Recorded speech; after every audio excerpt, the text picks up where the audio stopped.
ओम भगवती माता की जय। आज मैं आपको पौष मास के शुक्ल पक्ष की एकादशी कथा सुनाने वाली हूँ। जो भी भक्त व्रत करते हैं वे अवश्य सुने। तो आइए शुरू करते हैं। धर्मराज युधिष्ठिर ने पूछा कि हे कृष्ण, अब आप पौष मास के व्रत के बारे में समझाइए। इस दिन कौन से देवता का पूजन होता है तथा क्या विधि है। इस पर श्री कृष्ण बोले कि हे राजन, पौष शुक्ल पक्ष की एकादशी का नाम पुत्रदा एकादशी है। इसका पूजन विधि से करना चाहिए। इस व्रत में नारायण भगवान की पूजा करनी चाहिए।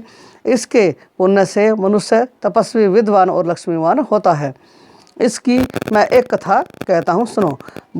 भद्रावती नगरी में सुकेतुमान राजा राज्य करता था। वह निपुत था।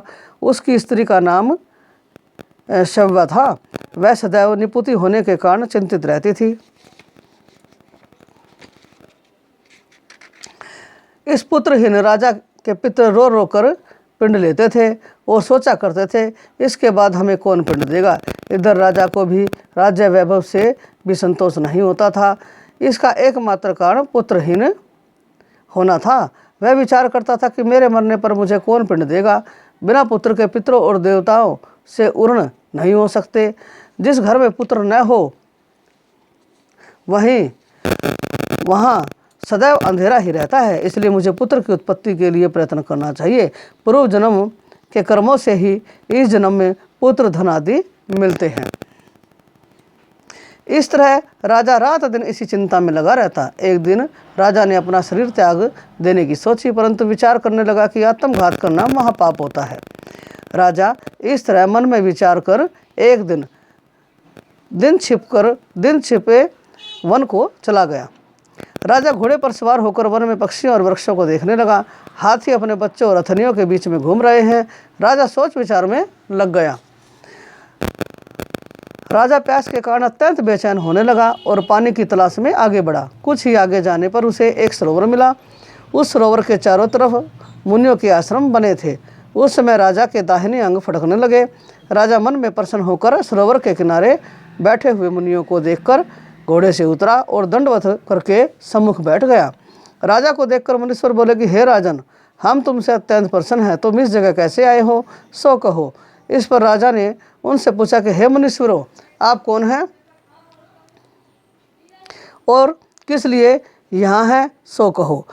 मुनि बोले कि हे राजन, आज पुत्र की इच्छा करने वाले को संतान देने वाली पुत्रदा एकादशी है। हम लोग विश्वदेव हैं और इस सरोवर पर स्नान करने आए हैं। इस पर राजा बोला कि हे मुनीश्वर, मेरे भी कोई पुत्र नहीं है। यदि आप मुझ पर प्रसन्न हो तो एक पुत्र का वरदान दीजिए। मुनि बोला कि हे राजन, आज पुत्रदा एकादशी है, आप इसका अवश्य ही व्रत करें। भगवान की कृपा से आपके अवश्य ही पुत्र होगा। मुनि के वचनों के अनुसार राजा ने एकादशी का व्रत किया और द्वादशी को पारायण किया और मुनियों को प्रणाम करके अंत में अपने महल को वापस गया। अंत में रानी ने गर्भ धारण किया और 9 माह के पश्चात उसे एक पुत्र रत्न पैदा हुआ। वह राजकुमार अंत में अत्यंत वीर, धनवान, यशस्वी और प्रजापालक हुआ। श्री कृष्ण भगवान बोले कि हे राजन, पुत्र प्राप्ति के लिए पुत्रदा एकादशी का व्रत करना चाहिए। जो मनुष्य इसका महत्तम श्रवण में पठन करते हैं उनको स्वर्ग मिलता है। तो ये मैंने आपको पौष शुक्ल पक्ष की एकादशी यानी पुत्रदा एकादशी की कथा सुनाई है। तो आप सब करें इन्हीं शब्दों के साथ। धन्यवाद। ओम भगवती माता की जय।